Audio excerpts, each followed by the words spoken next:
사랑하는 성도 여러분, 전 세계 및 전국의 मसीह में प्रिय भाई और बहनों, शाखा और संघी कलीसियाओं के सदस्य, कोरिया और कोरिया से बाहर 인터넷을 तमाम 통해 मानवीन के सदस्य जो इस सभा में इंटरनेट के द्वारा शामिल है और जीसीएन दर्शकों, 지옥 열 नरक संदेश श्रृंखला के ऊपर यह 18वां सत्र है। 지난 시간에 पिछले सत्र में मैंने एक आत्मा के बारे में आपको बताया था जो निचली कब्र में गिर जाएगी और एक लकड़ी के खंभे से बांधे जाने से अपनी सजा को पाएगी। वह उन आत्मा के द्वारा खाई जाएगी जो निचली कब्र में गिर गए हैं, उसके साथ पवित्र आत्मा की निंदा करने के द्वारा। निचली कब्र में वे आत्माएं हैं जो एक दूसरे की यातना देने वाली एक ही तरह की सजा पा रही हैं। उदाहरण के लिए, जो लोग परमेश्वर में विश्वास करने का दावा करते हैं लेकिन वो संपूर्ण दशमांश नहीं देते, वे भी इसी प्रकार की सजा प्राप्त करेंगे। निचली कब्र में एक निश्चित स्थान में एक कुर्सी रखी हुई है और एक कुर्सी पर एक आत्मा को बहुत ही कठोर रूप से या बहुत ही सख्त रूप से बांधा गया है। उसकी छाती की एक तरफ एक पट्टिका लगाई गई है जिसमें चोर लिखा हुआ है। यह दर्शाता है कि वह चोर है जिसने परमेश्वर से चोरी की है। उसके चारों ओर कई आत्माएं हाथ में पत्थर और बांस के भाले लिए हुए खड़ी हैं। कुर्सी पर इस आत्मा के साथ साथ उसके आसपास वे सभी आत्माएं भी वे आत्माएं हैं जो जिन्होंने दशमांश की चोरी की है। ये सभी आत्माएं छाती में एक पट्टिका बांधे हुए है जिसमें चोर लिखा हुआ है। उनके पीछे नरक के दूत है जो अपने शस्त्रों को क्रॉस की स्थिति में रखे हुए उन्हें देख रहे हैं और एक हाथ में उनके पास चाबुक है। डरावनी और रक्त रंजित आंखों से वे उन आत्माओं को देख रहे हैं जो सजा पा रही हैं। नेता की तरह दिखने वाले एक नरक दूत एक आत्मा का मजाक उड़ाता है जो कुर्सी से बंधी है। वो उसका उपहास ऊंचे शब्द से इस तरह से करता है कि तुम संसार में थे, तुमने दशमांश को चुराया ताकि खाने पीने और अपनी इच्छाओं को पूरा करने में उसको खर्च करो। क्या वह अच्छा लग रहा है? फिर वो उसके आसपास खड़ी आत्माओं को संकेत देता है कि कुर्सी में बंधी हुई उस आत्मा पर वो पत्थर फेंके।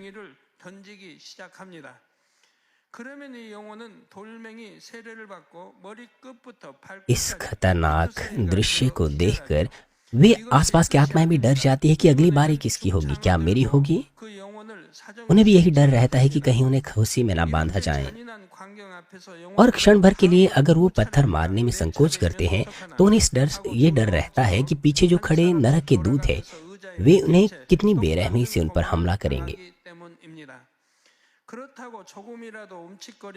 क्षण भर के लिए भी अगर वो संकोच करें तो भयानक दिखने वाले नरक के दूत जो पीछे से देख रहे होते हैं वे उन्हें क्रूर होकर उन पर हमला करते हैं। ना केवल नरक के दूतों का डर उन्हें है बल्कि एक दूसरे उन पर दबाव डालते हैं, इसका भी उन्हें डर रहता है। ये निचली कब्र की दुर्दशा है। जब पिता परमेश्वर ने संक्षेप से विस्तार से मुझे निचली कब्र की सजा के बारे में बताया था तो मैं अत्यंत चिंतित हो गया था। मैं प्रार्थना करता हूँ कि हमारे कोई भी चर्च के सदस्य इस तरह की सजा को ना पाएं। आपने संपूर्ण दशमांश के बारे में संदेशों को सुना है। यदि आप आशीषों के वचन सुने और नरक के संदेशों को सुने और फिर भूल जाएं तो उसका कोई उपयोग नहीं है। इसलिए मैं आपसे आग्रह करता हूं कि सुनने वाले संदेशों को आप अपने हृदय में जांचें, हृदय में रखें और खुद को बदल दें। मैं प्रभु के नाम से प्रार्थना करता हूं कि आप नरक का डर ना रखें बल्कि आपका हृदय स्वर्ग की आशा से भरा रहे जब एक मसीह जीवन आप जीते हैं। प्यारे भाई और बहनों, आज मैं एक ऐसे व्यक्ति के बारे में आपको बताऊंगा जो या तो निचली कब्र में गिर सकता है या फिर 7 वर्ष के बड़े क्लेश काल के दौरान बिना के उद्धार को प्राप्त कर सकता है। दूसरे शब्दों में उसके विकल्प पर निर्भर करता है। या तो वो 7 साल के बड़े क्लेश काल में अंतिम उद्धार का अवसर प्राप्त कर सकती हैं। इस आत्मा ने परमेश्वर के गूढ़ रहस्य को, गुप्त बातों को सीधे देखने और सुनने का परमेश्वर से अनुग्रह प्राप्त किया था। उसने परमेश्वर के प्रावधान को पूरा करने के लिए बहुत से कई आत्मिक दान प्राप्त किए थे। हालांकि उसके पास विश्वास की कमी थी, लेकिन कम से कम जब उसने उन दानों को प्राप्त किया था तब उसका हृदय सचमुच उत्साह से भरा हुआ था। हालांकि वो योग्य नहीं थी, मगर उसकी उत्साह की वजह से वो असाधारण अनुग्रह को परमेश्वर से प्राप्त कर पाई थी। लेकिन अन्य आत्माओं की तरह ही जो निचली कब्र में गिर गई हैं, उसने भी अपने हृदय का खतना करना बंद कर दिया था। जब वो बहुमूल्य कर्तव्यों का पालन कर रही थी, उसने खुद को गलत समझ लिया कि उसका विश्वास बड़ा है और धीरे धीरे करके वह अहंकारी बन गई। वो यहाँ तक सोचने लग गई कि परमेश्वर की इच्छा तो उसके बगैर पूरी हो ही नहीं सकती है। इसी बीच उसने वो महिमा लेना शुरू कर दिया जो उसके दानों से प्रकट होती थी। परमेश्वर को महिमा देने के बजाय उसने अपने आप को ऊंचा कर दिया कि सदस्य उसकी सेवा करें। अपनी वासना का आनंद लेने के लिए उसने परमेश्वर का पैसा भी इस्तेमाल करना शुरू कर दिया और मनमाने ढंग से चर्च की चीजों का उपयोग करना शुरू किया। उसने बार बार परमेश्वर की आज्ञा का उल्लंघन किया। राजा शाऊल को परमेश्वर ने अभिषेक किया और वो राजा बन गया, लेकिन बार बार अवज्ञा की वजह से परमेश्वर ने उसे छोड़ दिया। इसी प्रकार से इसने भी बार बार परमेश्वर की अवज्ञा करने से मन नहीं फिराया। परिणाम स्वरूप परमेश्वर ने उसे त्याग दिया। हालांकि उसका छोड़े जाने का अर्थ यह नहीं कि परमेश्वर ने पहले उसे त्यागा होगा। इसका मतलब यह है क्योंकि उसने मन नहीं फिराया, इसलिए वो परमेश्वर की पहुंच की सीमा से बाहर हो गई, जहां परमेश्वर उसे पकड़े रख सकता था। जैसा कि हम देख सकते हैं, भले ही हम बहुत बड़े उपहार या दान क्यों ना पाएं और परमेश्वर के महिमावान यंत्रों के रूप में इस्तेमाल क्यों ना हो, अंत में आपको छोड़ा जा सकता है, त्यागा जा सकता है अगर आप अवज्ञा करें, पाप और बुराई दूर ना करें। हालांकि वो परमेश्वर के वचन को बहुत अच्छे से जानती थी, इसलिए वो जानती थी कि कितने बड़े पाप वो कर रही हैं। इसलिए डर से कई बार उसने पश्चाताप भी किया और कई बार उसने लंबे समय के उपवास भी किए। लेकिन जैसा कि दूसरा पत्रस 2:22 में लिखा है, कुत्ता अपनी छांट की ओर और धोई हुई सुअरनी कीचड़ में लौटने के लिए फिर चली जाती हैं। उसने केवल अपने होंठों से ही पश्चाताप किया। यदि आप पश्चाताप करें और फिर पापों को दोहराएं, तो यह पहले ही पश्चाताप ना करने से बेहतर है, क्योंकि यह परमेश्वर का उपहास उड़ाना है, फिर पश्चाताप करना है। जब उसने बार बार पाप किया तो उसकी पाप की दीवार ऊंची और ऊंची होती गई। उसके अहंकार, लालच और वासना के बाद उसने लगातार पाप किया और अंत में परमेश्वर से वो दूर हो गई। जब आपके पाप एकत्र होते हैं और एक ऐसे बिंदु पर पहुंचते हैं जो परमेश्वर ने निश्चित किया है, तब परमेश्वर मुख फेरना शुरू कर देता है। और जैसे ही परमेश्वर मुख फेर देता है, तो कितना ही आप पश्चाताप करने की कोशिश क्यों ना करें, आप नहीं कर सकते। आप पश्चाताप करने की कोशिश क्यों ना करें, उपवास भी क्यों ना करें, उसका कोई उपयोग नहीं। परमेश्वर अगर मन फिरा ले, मेरा मतलब परमेश्वर अगर मुख फिरा दे, तो पवित्र आत्मा के कार्य आप प्राप्त नहीं कर सकते। ना ही प्रभु और परमेश्वर से आप अनुग्रह प्राप्त कर सकते हैं और ना ही स्वर्गदूतों से आप अपने स्वर्गदूत से मदद कर पा सकते हैं।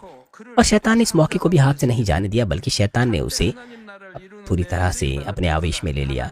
वो परमेश्वर के राज्य का एक साधन हुआ करती थी, लेकिन अब वो एक शैतान का साधन बन गई परमेश्वर के विरुद्ध होने के लिए। पवित्र आत्मा के विरुद्ध बोलने और निंदा करने के द्वारा उसने कलीसिया को गहरे संकट में डाल दिया और अभी भी उसके मन और विचार बुरी ताकतों के अधीन हैं। वो आत्मिक चीजों का हर वक्त अनुभव किया करती थी, साझा किया करती थी, लेकिन अब उसका हृदय बुराई से भरा हुआ है। अब वो दुनियावी लोगों की तरह है।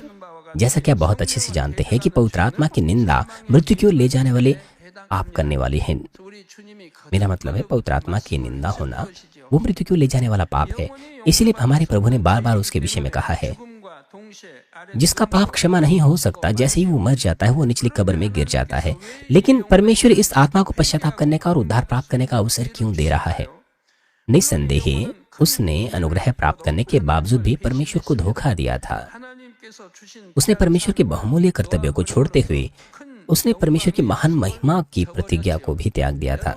आपको पता होना चाहिए कि परमेश्वर विश्वासघात से घृणा करता है। पुराने और नए दोनों नियम में कोई भी धोखेबाज उद्धार नहीं प्राप्त कर पाया। एक भी उनमें से एक भी धोखा देने वाला नहीं बच पाया। कृपया इस बात पर आप ध्यान दें जब आप बाइबल पढ़ते हैं। उसने बहुत से गंभीर पाप किए, परमेश्वर के राज्य को बहुत बड़ा नुकसान भी पहुंचाया। उसने परमेश्वर का दिल तोड़ा। फिर भी परमेश्वर ने उसे एक मौका दिया, क्योंकि परमेश्वर उसके उन कामों को याद रखता है कि उसने परमेश्वर के प्रावधान को पूरा करने के लिए कैसा योगदान दिया था। परमेश्वर उन क्षणों को याद करता है जब परमेश्वर के आश्चर्यजनक रूप से परमेश्वर के राज्य को उसने पूरा किया था, परमेश्वर को उसने प्रसन्न किया था। परमेश्वर उन क्षणों को याद करता है, इसलिए परमेश्वर उसे एक मौका देता है। परमेश्वर ने जब कहा था कि परमेश्वर राजा हिजकिय्याह की आत्मा को ले लेगा, तब राजा हिजकिय्याह ने किस तरह से विनती की थी? उसने विनती की थी कि परमेश्वर, मैं इन भले भले कामों को किया करता था, मैंने परमेश्वर के राज्य के लिए ये भले काम किए। उसने इस तरह से अंगीकार किया था और वो दीवार के सहारे लगातार पश्चाताप करता रहा। उसने उन भले कामों का अंगीकार किया जो उसने किए थे और फिर उसने परमेश्वर का अनुग्रह पाया और उसका जीवन 15 वर्ष और अधिक बढ़ गया। इसी प्रकार हमें भलाई करनी चाहिए, जैसे ना कैसे हमें भले कामों को इकट्ठा करना चाहिए। परमेश्वर निश्चित रूप से उन्हें याद रखता है और जब समय आता है तो परमेश्वर हमें उन्हें वापस चुकाता है। हमें भलाई को एकत्र करना चाहिए, जैसे ना कैसे आपको बुराई नहीं करनी चाहिए। बुराई के साथ दंड आता है निश्चित रूप से, चाहे आप विश्वासी हो या अविश्वासी हो।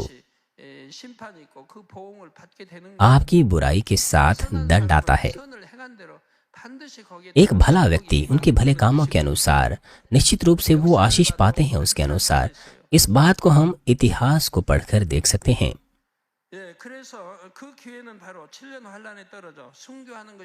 ये मौका है 7 साल के बड़े क्लेश काल में पड़ना और शहीद होना और उद्धार पाना। हालांकि यह आसान नहीं है। मैंने विस्तार पूर्वक प्रकाशित वाक्य के संदेशों में आपको 7 साल के महाक्लेश काल के बारे में बता दिया है। मैं संक्षिप्त रूप से आपको इसे बताऊंगा। लगभग 2000 वर्ष पहले हमारे प्रभु यीशु ने मृत्यु के अधिकार को चकनाचूर कर दिया और वो पुनः जीवित हुआ। 40 दिनों के बाद वो स्वर्ग पर चढ़ गया, जबकि बहुत से उसके चेले उसे देख रहे थे। और अब वह सर्वशक्तिमान पिता परमेश्वर के सिंहासन के दाहिनी ओर बैठा है। जब समय आता है, जब मनुष्य जुताई पूरी हो जाती है, तब वह कई स्वर्गदूतों के साथ, स्वर्ग सेनाओं के साथ हवा में दिखाई देगा, जो बचाए गए हैं, जो स्वर्ग में प्रतीक्षा स्थान पर प्रतीक्षा कर रहे हैं उनके साथ। बाइबल उसके आने के विषय में हमें बताती है कि ये उसका बहुत ही विशाल आगमन होगा, तुरही के शब्दों के साथ, स्वर्गीय सेना स्वर्गदूतों के साथ। उस वक्त जो प्रभु को जिंदा प्राप्त करेंगे वे हवा में उठा लिए जाएंगे। ये स्वर्गारोहण कहलाता है। वो जो जिंदा हमारे प्रभु को प्राप्त करेंगे वे उठा लिए जाएंगे, वे आत्मिक देह को पहन लेंगे और तब हवा में 7 साल का बड़ा विवाह भोज होगा जहां उसके विश्वासी होंगे। हवा दूसरे स्वर्ग को दर्शाती है और उसके विपरीत इस धरती पर अप्रत्याशित, मनुष्य इतिहास में अप्रत्याशित कलेश होगा। उसके बाद यह संसार में बहुत बड़ी गड़बड़ी हो जाएगी और साथ ही तीसरा विश्व युद्ध भी होगा। 7 साल के बड़े क्लेश काल के दौरान यह पृथ्वी खंडहर में बदल जाएगी। संसार की अधिकांश जनसंख्या मर जाएगी। प्रकाशित वाक्य इसके विषय में विस्तार पूर्वक बताता है, जैसे कि 1/3 जनसंख्या मर जाएगी, फिर से 1/3 जनसंख्या मर जाएगी। किस तरह की आपदाएं उनके ऊपर आएगी। मैंने विस्तार पूर्वक प्रकाशित वाक्य के संदेश में इसके बारे में आपको बता दिया है। जब यह धरती नष्ट हो जाती है, दूषित हो जाती है, सांस लेने के लिए हवा, पीने के लिए पानी मिलना भी मुश्किल हो जाता है। चीजों की कमी की वजह से कीमतें आसमान छू जाएगी, इसलिए बुनियादी जरूरतों को जुटाना भी मुश्किल हो जाएगा। इसके अलावा 7 साल के दौरान राष्ट्र अपने हितों को लेकर लगातार एक दूसरे से टकराते रहेंगे। यह विभिन्न क्षेत्रों और व्यक्तियों के बीच भी ऐसा ही होगा। ऐसा तनाव लगातार बनता रहेगा, जैसे कि मानो धरती में कोई टाइम बम लगा दिया गया है। लोगों के हृदय अत्यंत दुष्ट होते जाएंगे। ऐसी दयनीय परिस्थिति में लोग भय और आतंक में जिएंगे। वो ये नहीं जानेंगे कि वो कब मरेंगे। उन्हें अपना जीवन, अपने आप में जीवन ही कष्टमय लगने लग जाएगा। और उससे भी ऊपर, उससे भी बढ़कर 7 वर्षों के दौरान प्रभु के विश्वासियों के विरुद्ध अत्यंत अत्याचार होगा। उन लोगों में से जो उठाए जाने के बाद इस धरती पर रह गए हैं,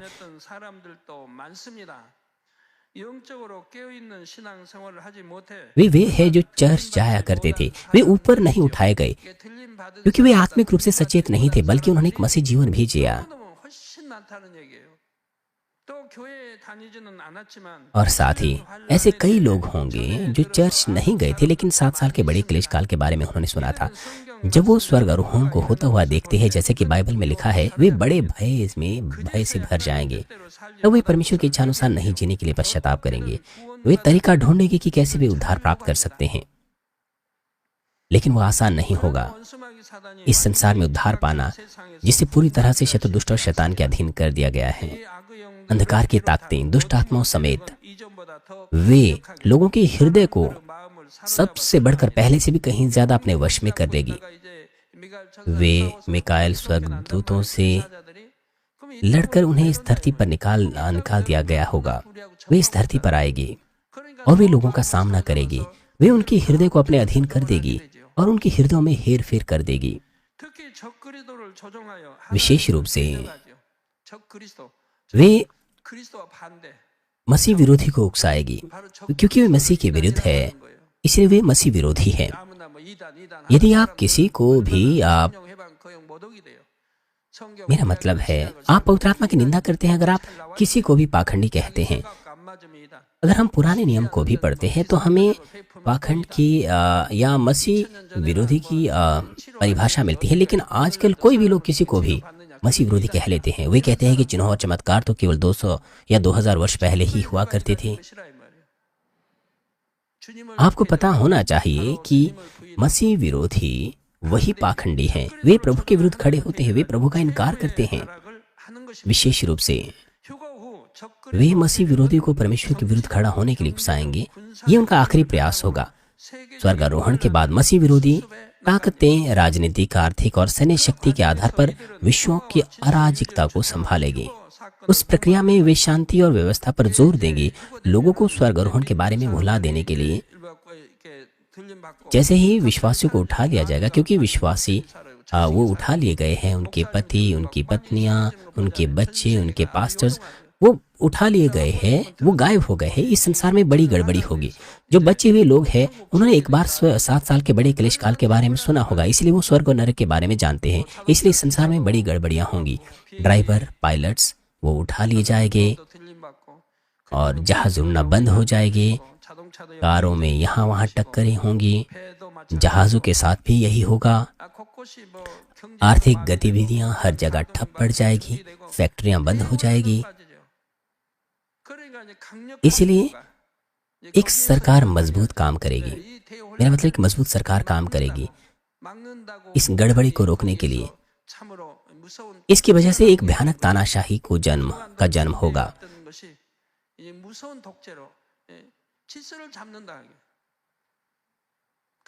केवल बातों से ही काम नहीं चलेगा। व्यवस्था को सही बनाने के लिए, इस बड़ी गड़बड़ी को रोकने के लिए बड़ी ताकत वाली सरकार कोशिश करेंगी कि वो संसार को अपनी मुट्ठी में कर ले, पूरे संसार को। इसीलिए वे स्वर्गारोहण पर विश्वास करने वाले लोगों पर वो सताव करेंगे। और इससे बचने के लिए व्यक्ति को शहीद होना पड़ेगा, क्योंकि मसीह विरोधी विश्वासियों पर को बहुत ही सताएंगे। उदाहरण के लिए वो 666 पशु का चिन्ह इस्तेमाल करेंगे। यहाँ पर जो जानवर है, जो पशु है, वो कंप्यूटर को दर्शाता है। 666 वो बार कोड है जिसमें व्यक्तिगत सूचनाएं पाई जाएगी। मसीह विरोधी ताकतें हर व्यक्ति पर, या तो उसके बाजू पर या उसके माथे पर, इस चिन्ह को लगाएगी। यह यंत्र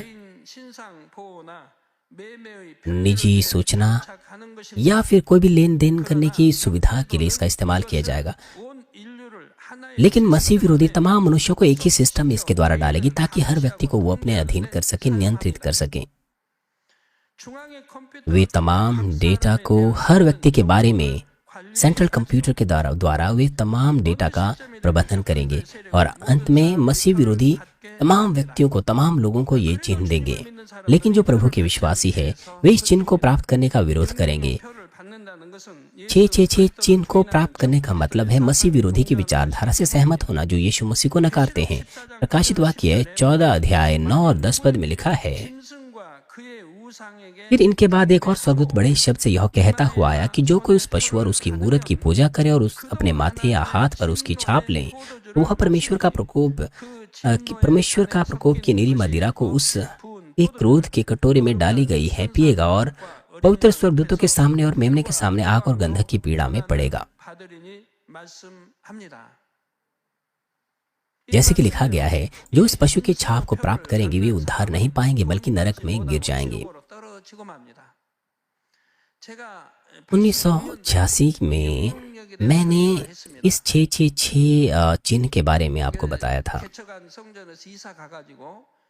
जब हम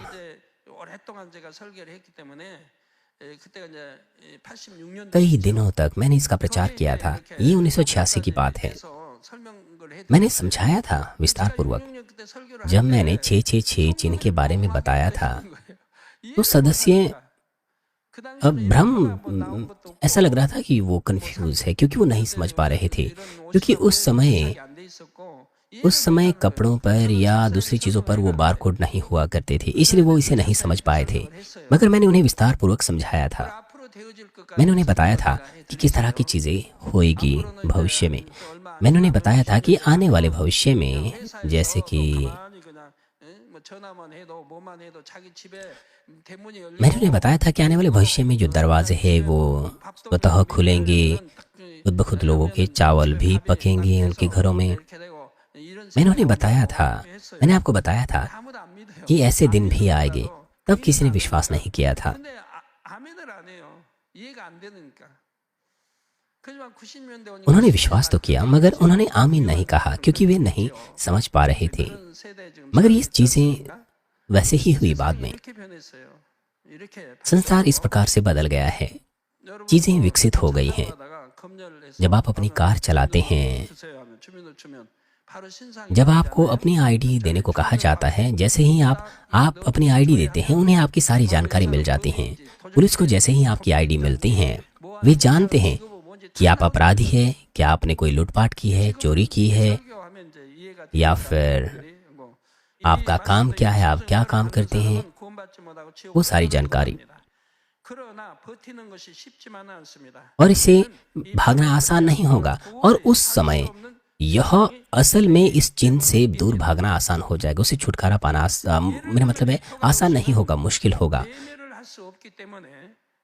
कोई भी इस चिन्ह मेरा मतलब इस चिन्ह को अगर कोई भी इसके विरोध में खड़ा होता है तो वो महत्वपूर्ण चीजें नहीं खरीद पाएंगे, खाना नहीं खरीद पाएंगे, और साथ ही इसके बगैर वो दूसरी जगह पर यात्रा भी नहीं कर पाएंगे।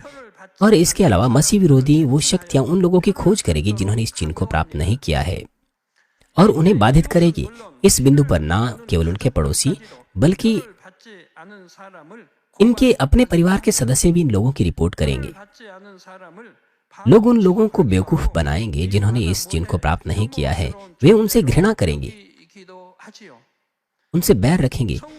कुछ विश्वासी तो भूमि के अंदर चले जाएंगे और गहरे पहाड़ों के अंदर चले जाएंगे ताकि मसीह विरोधी ताकतों से बच सकें। वे साथ मिलकर जिएंगे ताकि अपने विश्वासी जीवन को वो लगातार बनाए रख सकें।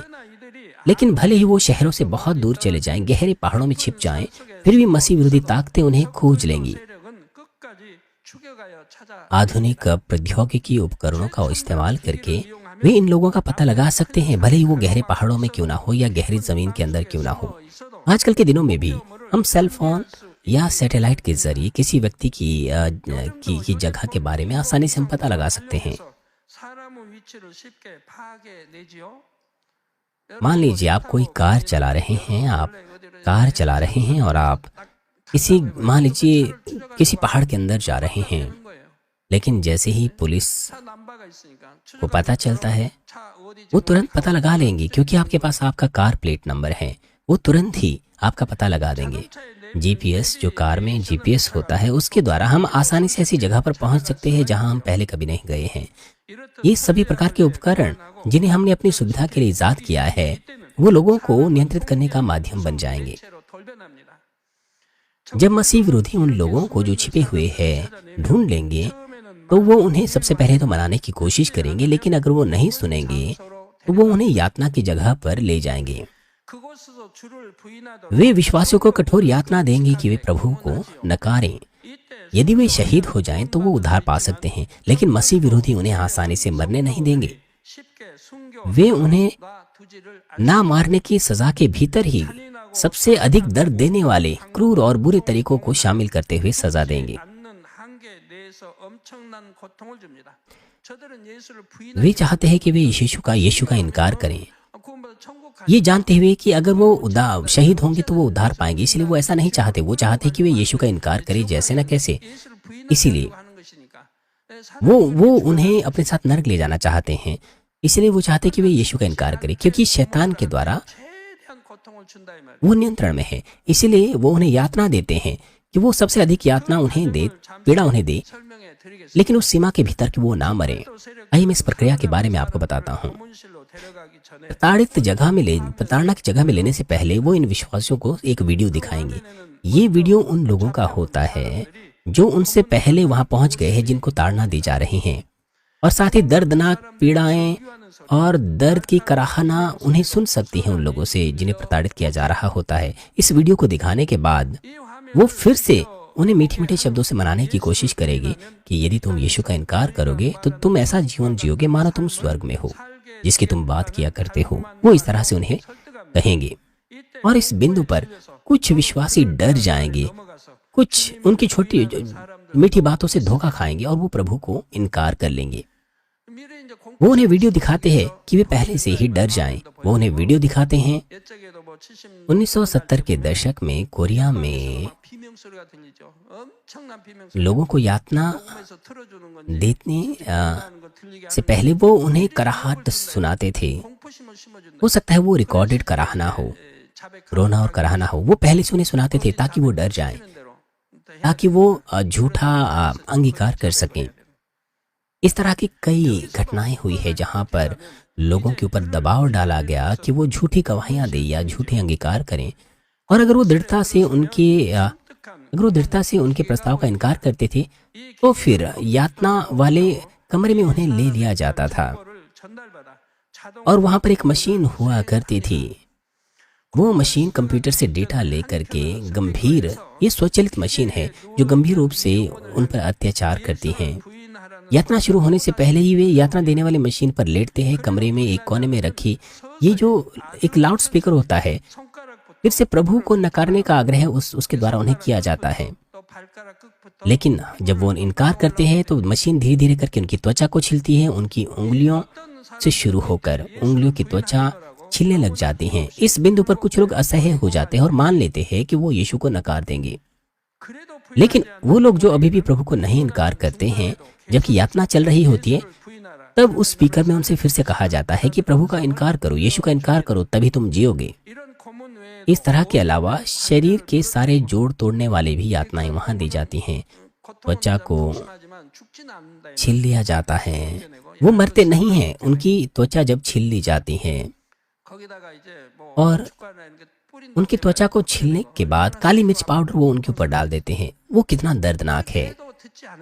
फिर भी अगर वो प्रभु का इनकार ना करें तो वे उनके तमाम जोड़ों को तोड़ देते हैं। उंगलियों को काट देना, हाथ और पैरों की उंगलियों को काट देते हैं और शरीर पर खौलता हुआ तेल वो उन्हें उन पर डाल देते हैं। कुछ विश्वासी दर्द से उभर जाते हैं जब वे खुद को यातना देते हैं, लेकिन जब उनको खुद दर्द दिया जाता है वो दर्द को सह लेते हैं। लेकिन उनके बुजुर्ग माता पिता, छोटे बच्चे जब उनकी आंखों के सामने यातना दी जाती है तो वो हार मान लेते हैं। हालांकि उनकी संख्या कम ही क्यों ना हो, मगर फिर भी कुछ लोग दृढ़ता से तमाम सत्ताओं को उस भरमावे को सह लेते हैं। इस तरह से जो अपने विश्वास को बनाए रहेंगे, भले ही देरी से क्यों ना हो, फिर वो उद्धार प्राप्त कर लेंगे। फिर भी वो स्वर्ग में अच्छे स्वर्गीय निवास स्थान में नहीं जाएंगे। तो फिर आज जिस आत्मा के बारे में हमने बात की वो किस तरह की यातना को पाएंगे, इसके बारे में हम अगले सत्र में बातचीत करेंगे। आइए मैं संदेश का सारांश आपको दूंगा। प्यारे भाई और बहनों, परमेश्वर न्यायी परमेश्वर है। जब वो हर व्यक्ति को उद्धार का मौका देता है, वो ना तो पक्षपात करता है, ना वो किसी के विषय में पक्षपात नहीं करता। वो हर व्यक्ति को उनके कर्मों के अनुसार उद्धार का अवसर देता है, न्याय के आधार पर।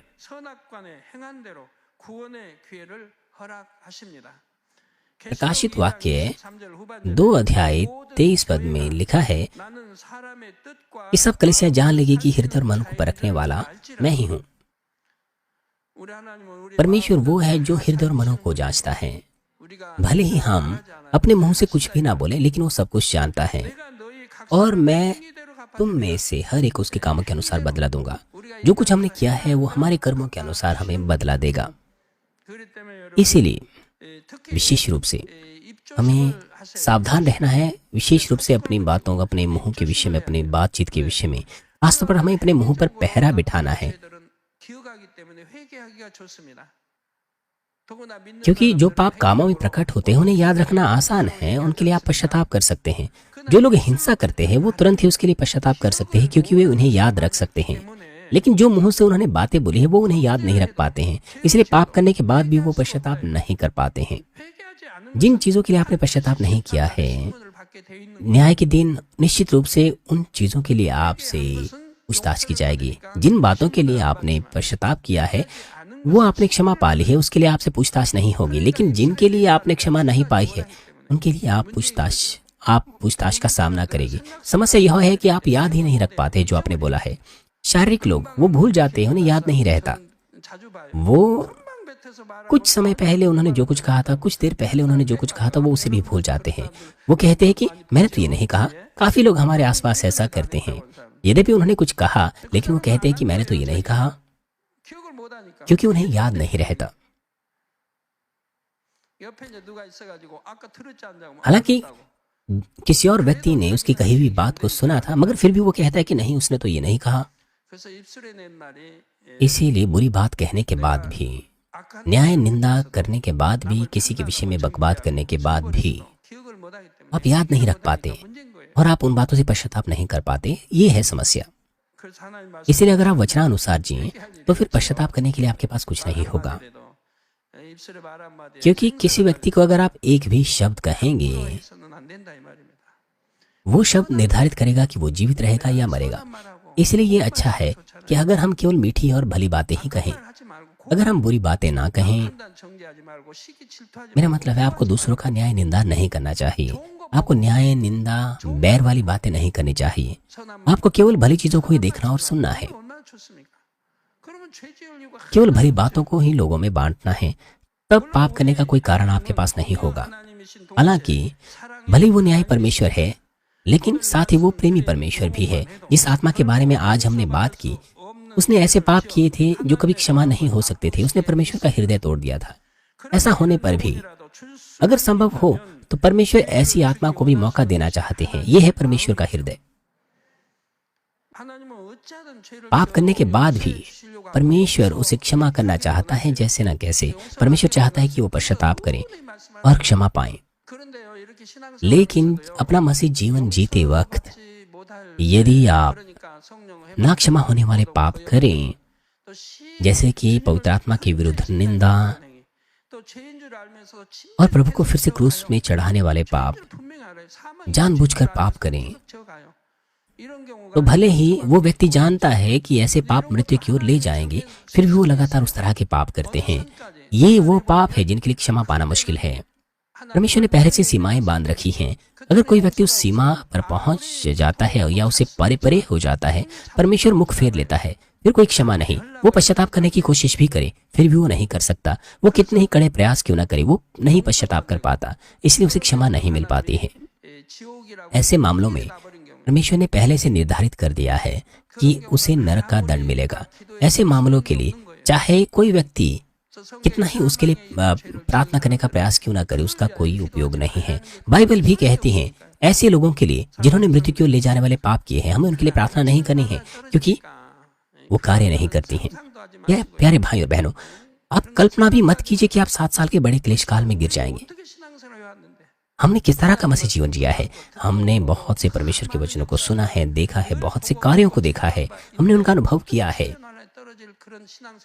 तो फिर क्यों हमें उस 7 साल के बड़े क्लेश काल में गिर जाना है? कृपया परमेश्वर का दिल ना तोड़ें।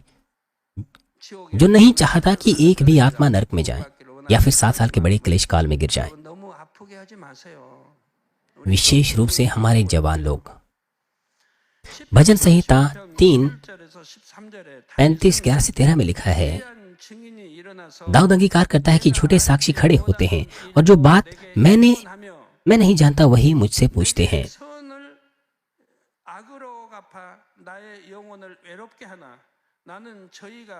वे मुझसे भलाई के बदले बुराई करते हैं, यहाँ तक कि मेरा प्राण ऊब जाता है। जब वे रोगी थे तब मैं टाट पहने रहा और उपवास करके दुख उठाता रहा और मेरी प्रार्थना का फल मेरी गोद में लौट आया। यहाँ तक कि मनुष्य एक प्राणी है, लेकिन परमेश्वर उसके हृदय को याद रखता है जब वो बुराई के बदले भलाई करता है। अगर एक व्यक्ति उपवास करता है उन लोगों के लिए जिन्होंने उनके साथ बुराई की, तो परमेश्वर का हृदय कितना भला हृदय होगा। अगर मनुष्य का हृदय इतना भला हो सकता है, प्रेम के साथ भी यही लागू होता है। इसलिए मैं आपसे विनती करता हूँ कि आप हमेशा इस प्रेम को याद रखें, बुराई से दूर रहे, केवल भलाई करें। मैं आपसे आग्रह करता हूँ कि आप ऐसे विश्वासी बने जो पिता को आनंद दे।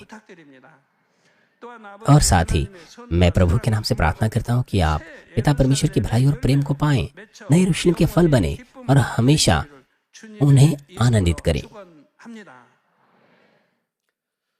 आइए संदेश पर सोचते हुए सभी लोग साथ मिलकर प्रार्थना करेंगे। 아버지 하나님, 오늘도 귀한 말씀 참으로 감사합니다. 신앙생활이 있어서 마음의 할례는 너무나 중요한데 이러한 할례를 멈추면 깨어있는 신앙생활을 하지 못할 뿐 아니라 교만이 스며들도 찾아오고 나아가 거듭된 불순종으로 결국은 넘어선 안 될 선까지 넘게 된다 했습니다. 작은 것에서 용납된 불순종이 끝내 돌이킬 수 없는 지경에 이르게 만든다는 사실을 깨달아 명심하며 아버지께서 베풀어 주신 그 크신 사랑들을 겸비 간직하고 또한 삶 속에서 여전히 내려주신 은혜와 변화의 기회를 온전히 붙들어 7년 환란과도 같은 그런 끔찍하고 잔혹한 그런 곳에는 상관이 없는, 그리하여서 아버지 나라에 더 크게 임하지 만민이 되게 축복해 주시옵소서. 감사드리옵고 예수 그리스도 이름으로 기도하옵나이다. आमीन। बीमारों के लिए सीनियर पास्टर की प्रार्थना ग्रहण करेंगे। अगर आप बीमार हैं, अपना हाथ अपने बीमार अंगों पर रखें, और अगर आप बीमार नहीं हैं, अपना हाथ अपनी छाती पर रखें। अपने हृदय की इच्छाओं के लिए इस प्रार्थना को प्राप्त करें। हालेलुया। सर्वशक्तिमान हमारे प्रेमी पिता परमेश्वर, कृपया अपना हाथ तमाम विश्वासियों पर रखें जो इस वक्त इस प्रार्थना को ग्रहण कर रहे हैं। समय और दूरी को मिटाते हुए अपना कार्य उन लोगों पर प्रकट कीजिए जो इस प्रार्थना को GCN और इंटरनेट के द्वारा शाखा और संघीय कलीसियाओं में और परमेश्वर की संतान संसार भर में ग्रहण कर रहे हैं। उन्हें हृदय से विश्वास करने के योग्य विश्वास दीजिए। नकारात्मक विचार और शक दूर कीजिए। तमाम क्लेश और आजमाइशें दूर कीजिए। सिर से लेकर पैर तक सभी अंदरूनी अंग, कोशिकाएं, ऊतक और तंत्रिकाएं और जो भी बीमार अंग है उन्हें पवित्र आत्मा की आग के द्वारा झुलसा दीजिए और मूल ज्योति के द्वारा। यीशु मसीह के नाम से मैं आज्ञा देता हूँ, शत्रु, दुष्ट और शैतान, सभी बीमारियां, रोगाणु, विषाणु और निर्बलताएं दूर हो, ज्योति आ जाएं। कृपया उनके तमाम असाध्य और अंतकारी रोग पवित्र आत्मा की आग के द्वारा झुलसा दीजिए। तमाम प्रकार की महामारियां, मलेरिया सहित दूर कीजिए। सभी संक्रामक रोग जैसे कि जुकाम और बुखार दूर हो, उन्हें सुरक्षा दीजिए सभी प्रकार के रोगाणु और विषाणुओं से।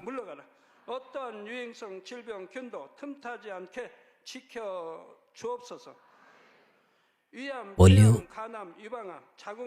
पेट, फेफड़े, जिगर, छाती, आंतों के कैंसर से उन्हें चंगा कीजिए। एड्स, लुकीमिया, दिमागी रक्तघात, उच्च रक्तचाप, धीमा रक्तचाप, हृदय, फेफड़े, स्त्री रोग और तमाम प्रकार के सूजन और जलन दूर हो। पोलियो, लकवा, गठिया और हन्नेटी डिस्क से उन्हें चंगा कीजिए। पीठ दर्द, सिर दर्द, मानसिक रोग और तमाम दूसरे दर्द गायब हो जाएं। मिर्गी, स्वलीनता, उदासी, अवसाद, तंत्रिका रोग और दूसरी मानसिक बीमारियां उनसे दूर हो। तमाम प्रकार के लकवे खुल जाएं। उठें, चलें और कूदें। आंखें सामान्य देखने लगे, कान सामान्य सुनने लगे, अंधे देखने लगे, बहरे सुनने लगे और गूंगे बोलने लग जाएं। तमाम प्रकार की दुर्घटना के दुष्प्रभाव से उन्हें चंगा कीजिए। उनकी टूटी हड्डियां जुड़ जाएं। उन्हें जलन से ठीक कीजिए। जलन और दहन संवेदना उनसे दूर हो। पिता, कोई दाग वहां न रह जाए। सभी प्रकार की नशे की लत से, जहर पदार्थ और उनके इस्तेमाल से साफ हो जाओ। मृतक कोशिकाओं तंत्रिकाओं को फिर से जला दीजिए, मृतकों को जिला दीजिए, उन्हें गर्भधारण की आशीष दीजिए। आप गर्भधारण की आशीष प्राप्त करने पाएं। यीशु मसीह के नाम से मैं आज्ञा देता हूँ, शत्रु दुष्ट और शैतान, हवाओं के सामर्थ्य के शासक, स्वर्गीय स्थानों की बुराई की सेनाएं और उनके दास दूर हो।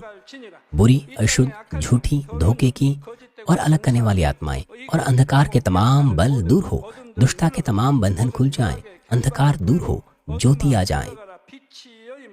पिता परमेश्वर, उन्हें ताकत दीजिए कि वे प्रार्थनाओं में पुकारें, पापों को दूर करने के उन्हें सामर्थ्य के अधिकार दीजिए और वे पवित्र हो जाएं। जब उनका प्राण समृद्ध होता है, सब बातों में वे भले चंगे रहें और उनके परिवारों में भी सुसमाचार का प्रचार किया जाए। तमाम दुर्घटना और विपत्तियों से पूरे सप्ताह भर भी सुरक्षा पाएं और आशीष दीजिए कि एक समृद्ध जीवन बिना किसी समस्या के वे जी सकें। पवित्र आत्मा के अग्निमय बाड़े में स्वर्गीय सेना, स्वर्गदूतों और अपनी धधकती आंखों के द्वारा अपने सभी बच्चों को, उनके घर, कार्यशालाओं और व्यापारों को सुरक्षा दीजिए। विद्यार्थियों को बुद्धि और समझ दीजिए। जोश और जुनून, मेहनत से पढ़ाई करने के लिए उन्हें दीजिए। कृपया उनका हृदय और मन संसारिक चीजों से बचाएं और वो परमेश्वर को और भी अधिक जोश के साथ प्रेम करने पाएं। आपके बच्चे चाहे खाएं, पिएं या जो कुछ भी करें, इन सब में वो अपना जीवन पिता परमेश्वर आपको महिमा देते हुए जीने पाएं। वे जीवित परमेश्वर की गवाही कहकर देने पाएं कि मैं परमेश्वर से मिला हूं, मैंने परमेश्वर का अनुभव किया है, उससे उत्तर और आशीषें प्राप्त किए हैं। पिता परमेश्वर, आपका धन्यवाद। सारी महिमा केवल आपको मिले। हमारे प्रभु यीशु मसीह के नाम से मैं प्रार्थना करता हूँ, आमीन।